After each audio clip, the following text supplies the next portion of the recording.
ரகுராம் ஜானகி செம்ம இன்ட்ரெஸ்டிங்காக போயிட்டுருக்குன்னே சொல்லலாம். நம்ம ரகுராமும் தனாவை அவங்க வீட்டுக்கே கூட்டிகிட்டு வந்துடுறாங்க. அதே சமயத்தில் சாருவும் சீனுவை எப்படியாவது மேரேஜ் பண்ணிடும்னு சொல்லிட்டு பல வேலைகளை செய்துட்ருக்காங்க. இதெல்லாம் பார்த்துட்டு இருந்த மாயாவும் கொஞ்சம் பதட்டாகிறாங்க. நம்ம கண்ட கனவு பழிச்சிடுமோ அப்படிங்கிற மாதிரி யோசிக்க ஆரம்பிக்கிறாங்க.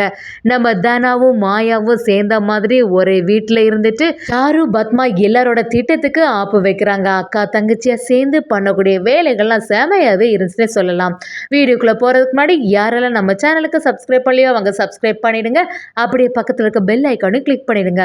அப்போ தான் நான் போடுற வீடியோலாம் உங்களுக்கு நோட்டிஃபிகேஷனாக வரும். நம்ம மாயா பிளான் பண்ணபடியே 2 ரவுடிங்க நம்ம தனாவோட வீட்டுக்கு வந்துடுறாங்க. அப்படியே அந்த 2 ரவுடிங்களும் தனா கிட்ட வந்து எல்லா நகையை கேட்கவும் தனாவும் எல்லாத்தையும் கொடுத்துட்டு இதுக்கு மேலே என்கிட்ட எதுவும் இல்லை, என்னை தயவு செய்து விட்டுருங்கன்னு சொல்லும்போது அந்த 2 ரவுடிங்களும் கத்தி வச்சுட்டு அப்படியே நம்ம தனாவை குத்துறதுக்கு ரெடி ஆகுறாங்க. கரெக்டான சமயம் பார்த்து நம்ம ரகுராம் அந்த இடத்துல வந்துடுறாங்க. அப்படியே நம்ம அந்த ரவுடிங்களை அடித்து துவம்சம் பண்ணிட்டு தனாவை அந்த இடத்துல இருந்து கூட்டிகிட்டு வந்துடுறாங்கன்னே சொல்லலாம். தனா கிட்டேயும் இனிமே நீ இங்கே இருக்காண்டா, நம்ம வீட்டுக்கு போகலாம் வான்னு சொன்ன உடனே தனா பேக் எடுத்துட்டு கிளம்பிட்டாங்க. ரகுராமும் தனாவை அப்படியே கூட்டிகிட்டு வரும்போது இன்னொரு பக்கம் நம்ம மாயாவும் ஜானகிட்ட சமாதானப்படுத்திட்டு இருக்காங்க. பெரியம்மா நீங்கள் எதுக்குமே கவலைப்படாதுங்க, கண்டிப்பாக ரகுராம் பெரியப்பா கொஞ்ச நேரத்தில் தனாவை இந்த இடத்துக்கு கூட்டிகிட்டு வருவாங்க பாருங்களா அப்படிங்கிற மாதிரி சொல்லும்போது கரெக்டாக நம்ம ரகுராம் தனாவை கூட்டிகிட்டு வராங்க. ஜானகிக்கு அதை பார்த்தோன்னா பயங்கர சந்தோஷமாக இருக்குது. சரி நம்ம தனாவை ஆரத்தி எடுத்து இங்கே வீட்டுக்குள்ளே வரவேற்கணும்னு சொல்லிட்டு நம்ம ஜானகியும் அதுக்கு தயாராகிறாங்க. ரகுராமும் சரி நீ ஆயிரத்தி எடுத்து கூட்டிகிட்டு வா அப்படி சொல்லவும் நம்ம தனாவும் வீட்டுக்கு வராங்க. வீட்டுக்கு வந்தோடனே தனாவுக்கு கொஞ்சம் சந்தோஷமாக இருக்குது. ஆனால் இன்னொரு சைட் கதிர் நம்ம பக்கம் இல்லையேன்னு சொல்லிட்டு கொஞ்சம் வருத்தப்படுறாங்கன்னே சொல்லலாம். இன்னொரு பக்கம் நம்ம ரகுராமும் நம்ம தனா கிட்ட வந்து நீ எப்போவுமே என்னோட மகளாக இருக்கணும், அதுதான் என்னோட ஆசை, உனக்கு ஏன் அந்த கதிரை இவ்வளோ பிடிச்சிருக்கு, இப்படி அந்த கதிர்க்காக என்ன வேண்டான்னு சொல்லிட்டு போயிட்டல, இப்போ பார்த்தியா அவன் வேற இப்போ ஊரில் கூட இல்லை, உன்னை கவனிக்காமல் இந்த ஊரை விட்டே போயிட்டான், எவ்வளோ தைரியம் இருக்கணும் அவனுக்கெல்லாம் அப்படின்னு சொல்லவும் நம்ம தனாவும் கதிருக்கு சப்போர்ட்டாகவே பேசிகிட்டு இருக்காங்க. எங்கள் வாழ்க்கையில் ஒரு முன்னேற்றம் அடையணும்னு சொல்லிட்டு தான் கதிர் இவ்வளோ கஷ்டப்படுறான், அவனை பற்றி எதுவுமே தப்பாக சொல்லாதுங்கப்பா, கூடிய சீக்கிரத்தில் அவனை பற்றி நீங்கள் புரிஞ்சுப்போங்கன்னு சொல்லிட்டு ரகுராம் கிட்ட பேசவும் இன்னும் கொஞ்சம் நம்ம ரகுராமுக்கு கோபம் வந்துட்டுருக்கு. நீ தான் எப்போவுமே கதிரை பற்றி பேசிகிட்டு இருக்க, இனி ஒரு டைமும் கதிரை பற்றி என்கிட்ட சொல்லாத அப்படின்னு சொல்லிட்டு கொஞ்சம் கோபப்படுறாங்க. எப்படி நீ தனியாக இருந்தால் இன்னும் ஆபத்து உன்னை நெருங்கிட்டே இருக்கும், என்னைக்கா இருந்தாலும் நீ என்னோட பொண்ணு தானே, அதனால் உன்னை காப்பாற்றுறது என்னோட பொறுப்பு, இனிமேல் இந்த வீட்டில் இருந்துக்கோன்னு சொல்லிடுறாங்க. நம்ம ஜானகிக்கு தனாவை பார்த்த உடனே தான் கொஞ்சம் நிம்மதியாகுது. அப்படியே தனா கிட்ட வந்து ஒவ்வொரு விஷயமும் பேச ஆரம்பிக்கிறாங்க. தனா நீ நல்லா இருக்கியா, என் கையால் நீ சாப்பிட்டு எவ்வளோ வருஷம் ஆச்சுல்ல, இந்தா நல்லபடியாக சாப்பிடுன்னு சொல்லிட்டு நம்ம தனாவை அப்படி நல்லா கவனிச்சிருக்காங்க. இதை பார்த்துட்டு இருந்த மாயாவும் நம்ம ஜானகிட்ட வந்து என்ன பெரியம்மா உங்களுக்கு இப்போ சந்தோஷமாக இருக்கா, தனா இனிமேல் நம்ம கூட தான் இருக்க போகிறா அப்படின்னு சொல்கிறாங்க. அடுத்த நாள் காலையில் நம்ம தனாவை பார்த்தோன்னே பத்மா பார்வதி எல்லாரும் அப்படியே ஷாக் ஆயிடுறாங்க. என்ன இவ இங்கே வந்திருக்கா, அப்போ என்னதான் நடந்தது, எப்படி இந்த அண்ணன் இதெல்லாம் ஒத்துக்கிட்டாங்க அப்படின்னு புரிய மாட்டேங்குதே அப்படின்னு சொல்லிட்டு நம்ம பத்மாவும் எப்படியாவது இந்த தனா இனிமேல் வீட்டில் இருக்கக்கூடாது, ஏதாவது பண்ணணும்னு நினைக்கிறாங்க. பத்மாவும் ரகுராம் கிட்ட வந்து அண்ணா எவ்வளோ தைரியம் இருந்தால் இந்த தனா இன்னும் வீட்டுக்கு வருவா, அவள் தான் கதிர் முக்கியம்னு சொல்லிட்டு போனால அதுக்கப்புறமா எதுக்கு நீங்கள் அவளை ஏற்றுக்கிட்டீங்க அப்படிங்கிற மாதிரி கேட்குறாங்க. அதை கேட்ட ரகுராமும் நான் ஒருக்கா முடிவு எடுத்துட்டேன், அதுக்கப்புறமா நான் அதை மாற்ற போகிறதில்ல அப்படின்னு சொல்லிட்டு நம்ம பத்மா வாயை மூட வச்சுறாங்கன்னே சொல்லலாம். இன்னொரு சைடு பார்த்தீங்கன்னா நம்ம மாயாவும் எல்லா விஷயத்தையும் சொல்ல ஆரம்பிக்கிறாங்க. அதை கேட்ட சிவராமனும் மணியும் அப்படியே பதறி போயிடுறாங்க. தனா தனியாக இருக்கிறது ஒரு சேஃபே கிடையாது, கண்டிப்பாக அவள் இந்த வீட்டில் தான் இருக்கணும் அப்படின்னு சொல்லிட்டு நம்ம பத்மாவை சரியாக வெளுத்து வாங்குறாங்க நம்ம மணியும்.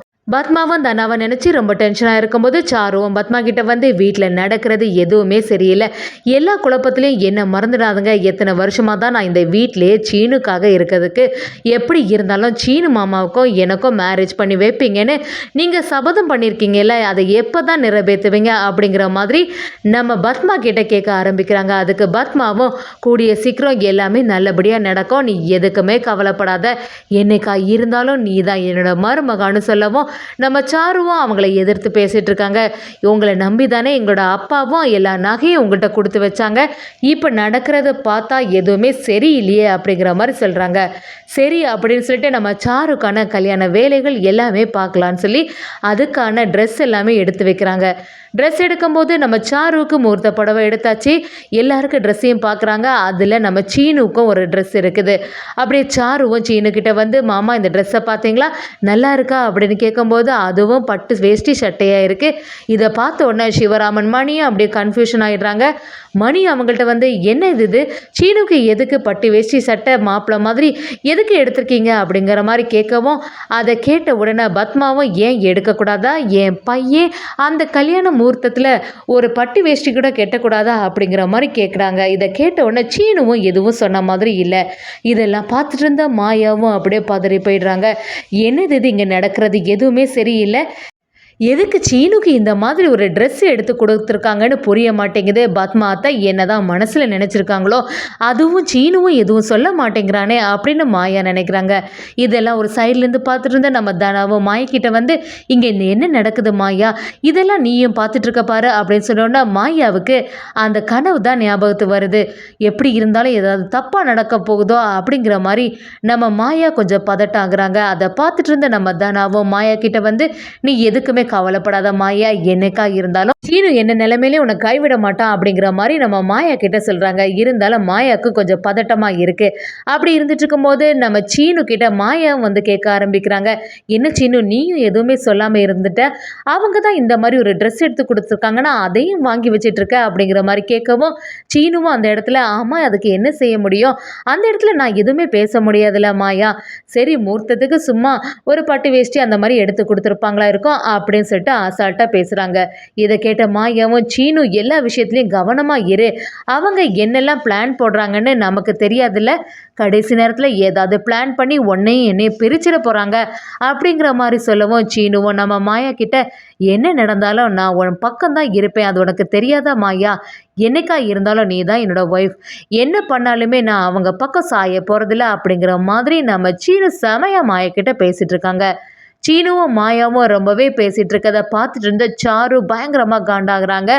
என்னது இது, நாளுக்கு நாள் இவங்களோட நெருக்கம் அதிகரிச்சுட்டே இருக்கே, இனியும் சும்மா விட்டால் அதுக்கப்புறமா சரியே இல்லைன்னு சொல்லிட்டு திருப்பியும் பத்மா கிட்ட போய் சண்டை போட ஆரம்பிக்கிறாங்க. பத்மாவை, நீ எதுக்குமே கவலைப்படாத, கண்டிப்பாக சீனுக்கும் உனக்கு தான் மேரேஜ் நடக்க போகுதுன்னு சொல்கிறாங்க. நம்ம மாயாவுக்கு உறுதுணையாக தனா எல்லா விஷயத்துலையும் ஹெல்ப் பண்ணுறாங்கன்னே சொல்லலாம்.